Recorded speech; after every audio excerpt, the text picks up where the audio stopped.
اللہ لا الہ الا اللہ، اللہ لا الہ الا اللہ۔ صحابہ اٹھتے بیٹھتے باواز بلند کہتے تھے اللہ اللہ اللہ، یوں آوازیں نکالتے، لا الہ الا اللہ لا الہ الا اللہ۔ کعبۃ اللہ کی طرف یوں رخ کر کے انگلی اشارہ کر کے کہتے تھے لا الہ الا اللہ لا الہ الا اللہ لا الہ الا اللہ۔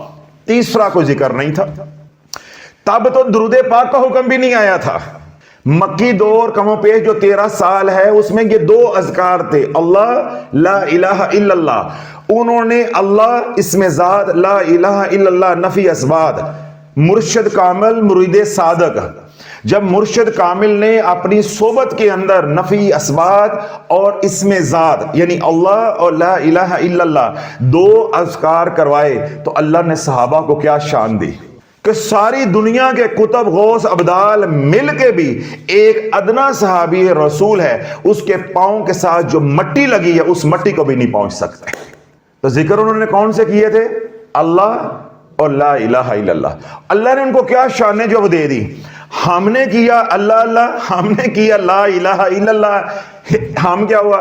کڑیاں کار طلاق لے کے آ گئیاں، کاروبار چلتا تھا وہ اجڑ گیا، آپ بستر پہ پڑ گئے، ٹھیک ہے، اور آخری وقت ایسا آ گیا کہ مرتد ہونے کے قریب پہنچ گئے، اور اگلی نسلیں جو ہے وہ نشئی ڈاکو لچے لفنگے جو ہے بن گئے کہ جن کے گھروں میں ولی پیدا ہونے تھے ان کے گھروں میں نشے کرنے والے پیدا ہو گئے، لچے لفنگے بدماش قاتل پیدا ہو گئے۔ اس کا کیا مطلب ہے کہ ہم نے کہیں غلطی کی ہے، ہم نے مرشد کی صحبت کے بغیر لا الہ الا اللہ پڑھا ہے، ہم نے مرشد کی صحبت کے بغیر، ہدایات کے بغیر، طریقے کے بغیر ذکر کیا ہے۔ صحابہ نے اسم ذات اور لا الہ الا اللہ حضور کے ہاتھ میں ہاتھ دے کے پڑھا تھا یا ہاتھ دیتے بغیر پڑھے ایسی؟ ہاں آگے نا لائن تے ہونا ہن پتہ چلے کہتے جی اسی پیراں فقیراں نو نہیں مان دے، اسی پیراں فقیراں نو نہیں مان دے۔ تو صحابہ نے اللہ اور لا الہ الا اللہ یہ 2 اذکار ہیں، یہ حضور کے ہاتھ میں ہاتھ دیا ہے، اپنے گناہوں سے توبہ کی ہے، شرک سے توبہ کی، جو سابقہ زندگی تھی جو بھی ان کے مذاہب تھے ان سے توبہ کی ہے، پھر لا الہ الا اللہ کا ہے۔ اس کے بعد بھی جو گناہ تھے حضور علیہ الصلوۃ والسلام نے ان کے معاملات کے اندر بھی بیعت لی ہے، ان گناہوں کو چھوڑا ہے، ان عادات کو چھوڑا ہے، ان طور طریقوں کو چھوڑا ہے، پھر کملی والے کے ہاتھ میں ہاتھ دے کے اللہ پکارا ہے، کملی والے کے ہاتھ میں ہاتھ دے کے لا الہ الا اللہ پکارا ہے۔ اور آج کا مسلمان اس قدر بے شرم ہوا ہے کہ حرام کھا کھا کے اسی ولیاں نو پیراں شیراں نو نہیں مندے منڈے آگے۔ جب ڈاکٹر جواب دے دیتے ہیں پھر پیر کیوں یاد آ جاتے ہیں، پھر اللہ کے ولی کیوں یاد آ جاتے ہیں؟ کبھی دین پڑھا ہوتا، کبھی کملی والے کی زندگی پڑھی ہوتی، کبھی اولیاء اللہ کے بیانات سنے ہوتے، ان کی صحبت میں بیٹھے ہوتے، تیرے اوپر یہ بات منکشف ہوتی کہ صحابہ نے اللہ اللہ کیسے کی تھی۔ صحابہ نے اللہ کا ذکر جو ہے حضور کے ہاتھ میں ہاتھ دینے سے پہلے کیا تھا، یہ بعد میں کیا تھا، ہاتھ دے کے کیا تھا، ہاتھ دینے کے بغیر کیا تھا۔ اگر صحابہ نے ہاتھ میں ہاتھ دیا ہے تو آج کے دور میں بھی حضور کے جو غلام ہیں جب تک ان کے ہاتھ میں ہاتھ نہیں دو گے ذکر کا نفع دنیاوی نہیں ہوگا، آخرت میں اللہ کچھ عطا کر دے تو کر دے، ورنہ تو ذکر کرتا جائے گا، لیرو لیر ہوتا جائے گا۔ ہاں سمجھ آ گیا ان سارا کچھ؟ شمع بھی آئیاں نے، چلو شکر ہے کچھ آیا ہے۔ شمع آئیاں نے، یہ شامہ آئیاں نے، ملتے جلتے لفظ ہے نا، کہیں یہ نہ کرو حضرت صاحب میں تو شامہ کہہ رہا، تسی ایویں سمجھ دیو کہ شرم آ گئی ہے، مینوں شرم اجے نہیں آئی، میں نے تو ابھی بھی رسالہ پڑھنا ہے، میں نے تو 15 چینل ابھی بھی سبسکرائب کیے ہوئے ہیں، میں سب کے بیانات سنتا ہوں ابھی بھی۔ جیسے صحابہ نے ذکر کیا ہے حضور کے ہاتھ میں ہاتھ دے کے، پھر جو معاملات تھے وہ جا کے بتائیں، یا رسول اللہ میں یہ پڑھتا ہوں، میری یہ کیفیت ہے، میری یہ کیفیت ہے، میری یہ کیفیت ہے۔ حضور علیہ الصلوۃ والسلام کی بارگاہ میں حضرت زید آتے ہیں۔ کون آتے ہیں؟ حضرت زید آتے ہیں۔ یا رسول اللہ دل اداس ہوا تھا، میں آپ کی بارگاہ میں حاضر ہوں۔ اللہ کے محبوب علیہ الصلوۃ والسلام پوچھتے ہیں زید کیسے گزر بسر ہو رہی ہے، کیسے گزر بسر ہو رہی ہے؟ اب یہ کیا ہو رہا ہے؟ مرید کی اور پیر کی ملاقات ہو رہی ہے، جس طرح ہم کہتے ہیں ہاں بھائی ٹھیک ہو، خوش ہو، خیر سے آئے، اور سناؤ کیسے گزر بسر ہو رہی ہے؟ عرض کی یا رسول اللہ دن میں روزہ رکھتا ہوں، تو جو ہے دن میں روزہ رکھتا ہوں، پیاسا رہتا ہوں، اور میرا جگر جو ہے پیاس سے پگھلتا ہے، اور رات کو آپ کی محبت میں تڑپتا ہوں۔ نہیں سمجھ آ رہی؟ یا آپ کو پتا چل گیا کہ آج شافی فارم میں ہے، ہماری بستی بڑی ہونی ہے آج، میں کیا کرتا ہوں، دن میں روزہ رکھتا ہوں اور اپنا جگر پگھلاتا ہوں، یعنی پیاس اور گرمی شدید اتنی ہے، صحرا کی گرمی ہے، اور رات آپ کی محبت میں، آپ کے عشق میں جل کے گزارتا ہوں۔ آگے سنیے گا، حضور علیہ الصلوۃ والسلام نے ارشاد فرمایا، زید صبح روزہ رکھتے ہو، رات میری محبت میں کروٹیں بدلتے ہو، ذرا زمانے کو یہ تو بتا پھر ملا کیا ہے، زمانے کو یہ تو بتا کہ ملا کیا ہے۔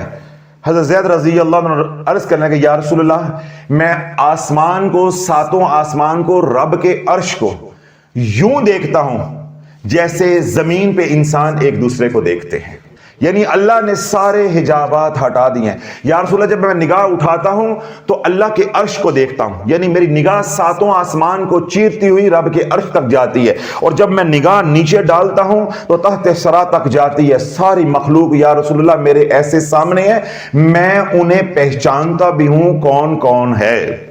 یا عورتیں ہیں، چھیلے والی عورتیں ہیں، ایام کا مسئلہ ہے، مرد حضرات ہیں، جنبی ہیں، کسی بھی طرح، یا کوئی باہر سے نجاست خارجی آپ کے اوپر گر گئی، کپڑے بدن ناپاک ہو گیا، اس حال کے اندر ہم کیا ہے، قرآن کو چھو نہیں سکتے۔ پہلی اور بنیادی بات، جب آپ کی خواتین یعنی عورتیں، بعض عورتوں کی خاص طور پہ ہو رہی ہیں، جب عورتیں ایام کے ساتھ ہوں تو اس وقت کیا کام کرنا ہے، قرآن کو چھونا نہیں ہے، قرآن کو پڑھنا نہیں ہے۔ تو جب قرآن چھو نہیں سکتے، قرآن پڑھ نہیں سکتے، تو نماز کیسے پڑھیں گے؟ ساری بات سیدھی ہو گئی۔ تو یہ تین کام میں ماں بہنوں کو کہوں گا کہ یہ تین کام نہیں آپ نے کرنے حالت ناپاکی کے اندر، کسی بھی طرح کی ناپاکی ہو، کسی بھی طرح کی ناپاکی ہو۔ پہلا کام قرآن کو نہیں چھونا، دوسرا کام کیا ہے کہ قرآن کی تلاوت نہیں کرنی، تیسرا کام کیا ہے، نماز نہیں کرنی، پر نماز نہیں پڑھنی۔ ان تین کاموں کے علاوہ ہر کام کرنا ہے، ہر کام کرنا ہے، گھر کے کام بھی کرنے ہیں، ذکر اذکار بھی کرنے ہیں، تسبیحات بھی کرنے ہیں، بس یہ تین کام نہیں کرنے۔ ان کو کسی طرح یاد کر لیں، قرآن کو چھونا نہیں ہے، قرآن کی تلاوت نہیں کرنی، نماز نہیں پڑھنی۔ یہ تو مشکل کام ہے، یہ تو ان کو یاد ہے پہلے، یہ بس یہ یاد رکھ لیں کہ ان تین کے علاوہ ہر کام جائز ہے، تاکہ بات ان کو سمجھ آ جائے۔ اب آپ یہ دیکھیں، جب حج کے ایام ہوتے ہیں، یعنی حج شروع ہوتا ہے، اکثر خواتین کو ایام شروع ہو جاتے ہیں۔ پہلے یہ سہولتیں نہیں ہوتی تھی، اب عورتیں جو ہیں وہ جانے سے پہلے ٹیبلٹ لے لیتی ہیں، جو کہ نہیں لینی چاہیے۔ بعد میں جو عورتوں کا حشر ہوتا ہے وہ عورتیں جانتی ہیں، بی پی شوٹ کر جاتا ہے، بعد میں پھر ان کے ایام کے مسائل بن جاتے ہیں، بہت اس کی پیچیدگیاں پیدا ہو جاتی ہیں۔ لیکن کیونکہ حج زندگی میں ایک بار کرنا ہوتا ہے، عورتیں ہوتی ہیں جذباتی ہوتی ہیں، انہیں شوق ہوتا ہے، اور سب سے بڑی بات ہے ان کے پاس علم نہیں ہوتا، یعنی اللہ انہیں مشقت کے بغیر دینا چاہ رہا ہوتا ہے، وہ کہتی نہیں، مشقت کے ساتھ لینا، کیونکہ علم نہیں ہوتا، اوپر سے طبیعت مزاج جذباتی ہوتا ہے تو وہ ٹیبلٹس استعمال کرتی ہیں، پھر سارے حج میں جو ہے وہ جہاز بن کے پھر رہی ہوتی، پاگل ہوئی ہوتی ہیں، بعد میں پھر مسائل پیدا ہو جاتے ہیں۔ صحت کے تو جن عورتوں نے اپنے ایام مصنوعی طریقے سے بند کر لیے، وہ تو ایک موضوع اور ہو گیا۔ کئی خواتین ایسی ہوتی ہیں کہ وہ ٹیبلٹ یا میڈیسن استعمال نہیں کرتی، تو وہ ایام شروع ہو جاتے ہیں۔ اصل میں جب ایام شروع ہو جاتے ہیں تو حج کتنی بڑی عبادت ہے، پتہ نہیں اگلی دفعہ موقع ملنا ہے یا نہیں ملنا، تو اس کے لیے بھی کیا حکم ہے کہ سوائے مسجد حرام میں داخل نہیں آپ ہو سکتے، باقی تمام حج کے مناسک آپ نے ادا کرنے ہیں۔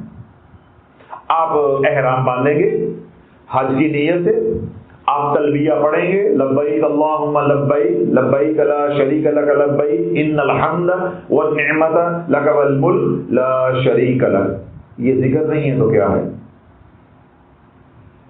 یہ تلبیہ ذکر نہیں ہے، تسبیح نہیں ہے تو کیا ہے؟ اب حالت ناپاکی کے اندر، ایام کی حالت کے اندر یہ تلبیہ پڑھی جا رہی اور احرام بھی باندھا جا رہا ہے۔ اب وہ خاتون اپنے گروپ کے ساتھ جائے گی مینا، مینا سے مزدلفہ، مزدلفہ سے عرفات، عرفات سے پھر دوبارہ مزدلفہ، مزدلفہ سے پھر مینا، مینا میں آ کے وہ رمی بھی کرے گی، قربانی بھی ہوگی، سارے کام ہوں گے۔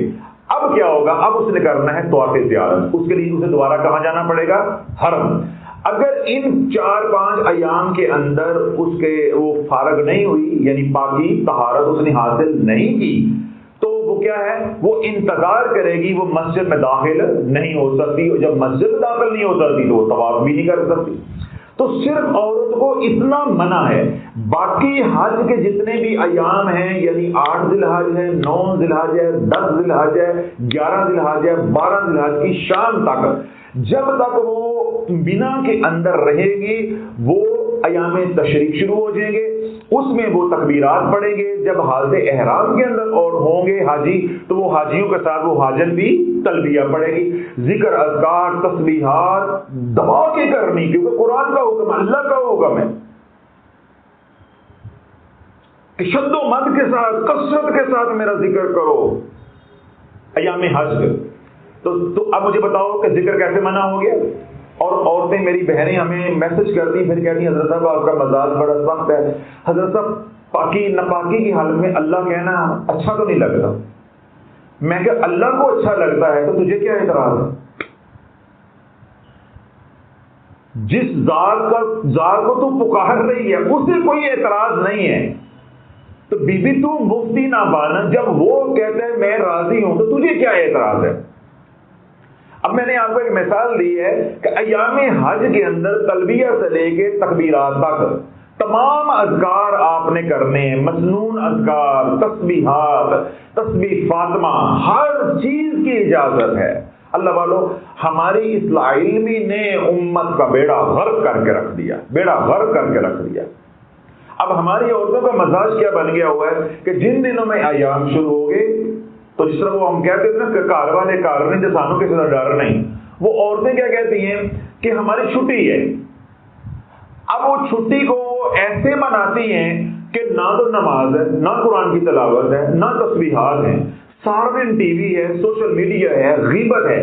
تو اللہ والو، جب وہ 8 دن کے بعد وہ عورت پاک ہوگی، آپ تصور کرو کہ وہ سر کا پار نیگیٹو انرجی سے کیسے سیچوریٹ ہوئی ہوگی، کیسے بھری پڑی ہوگی۔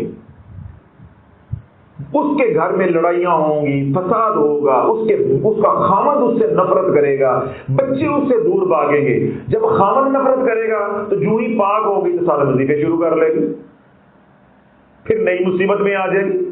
یہ مسئلہ ہے جو عورتیں وظائف پڑھتی ہیں اور پھر بیمار ہوتی ہیں، حالانکہ ان کے بیماری کی وجہ ان کی غفلت ہوتی ہے۔ اب سنو،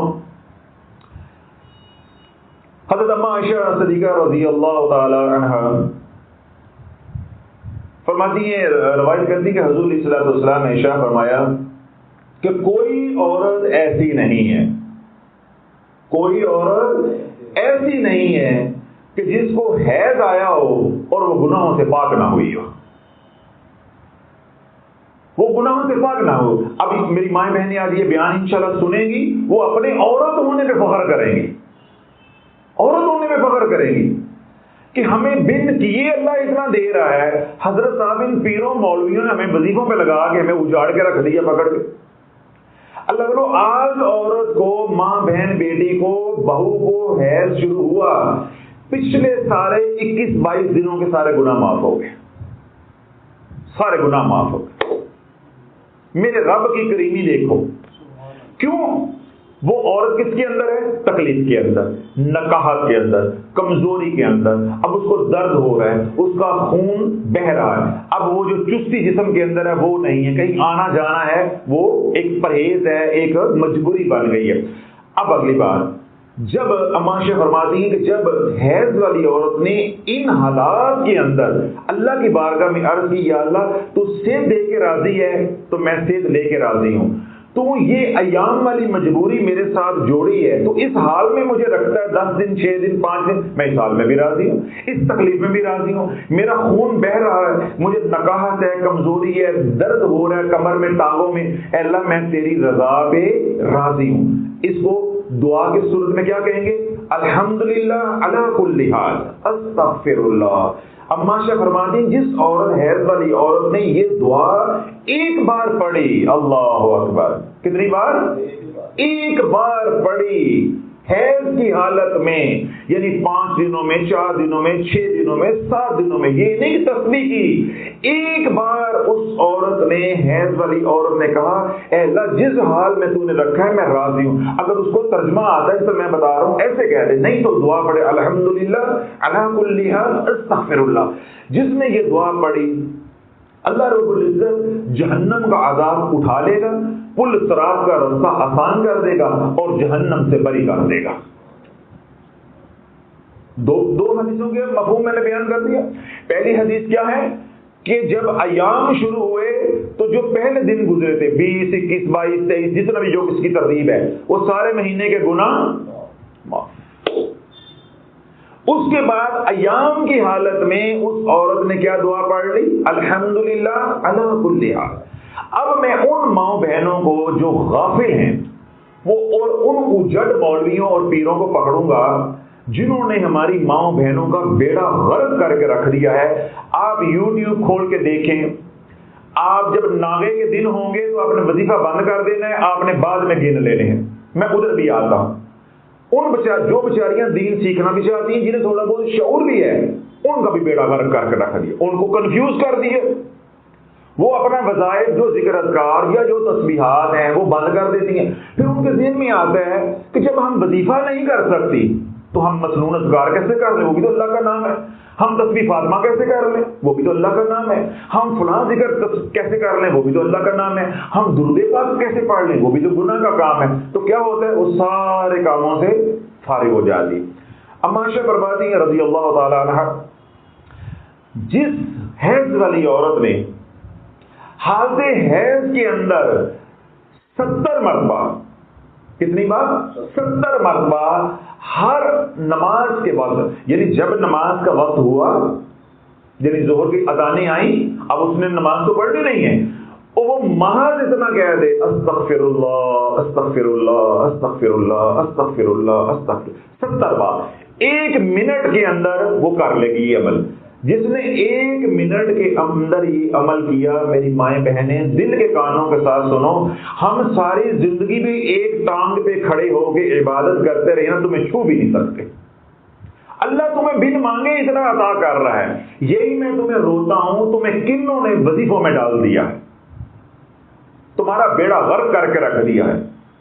تم ٹھنڈی ٹھنڈی زندگی گزارو، لون دے سوٹ پہنو، لیلن دے سوٹ پاؤ، شفون دا دوپٹہ لو، آرام سے انجوائے کرو۔ تم وظیفوں کے پیچھے لا کے پڑھی ہو، کملی والے پہ درود پڑھو، استغفار کرو، بچوں کی تربیت کرو، 5 وقت کی نماز پڑھو، کن کاموں میں پڑ گئی ہو؟ ان کاموں کے لیے یہ ہے نا تمہیں کما کے دینے والے بھی، روحانیت میں منازل طے کرنے والے بھی۔ جب اللہ تم سے ویسے ہی راضی ہے، بن مانگے ہی دیے جا رہا ہے، پھر تم نے بیلنے میں ہاتھ کیوں دے لیا ہے؟ یہ تمہیں کیوں شوق آ رہا ہے؟ جس عورت نے ہر نماز کے وقت میں، حیضہ عورت نے 70 بار کہا استغفر اللہ استغفر اللہ، میرے کملی والے نے ارشاد فرمایا اس کو 1000 رکعت نفل پڑھنے کا ثواب عطا کیا جائے گا۔ مجھے بتاؤ ہم کیسے پڑھ لیں؟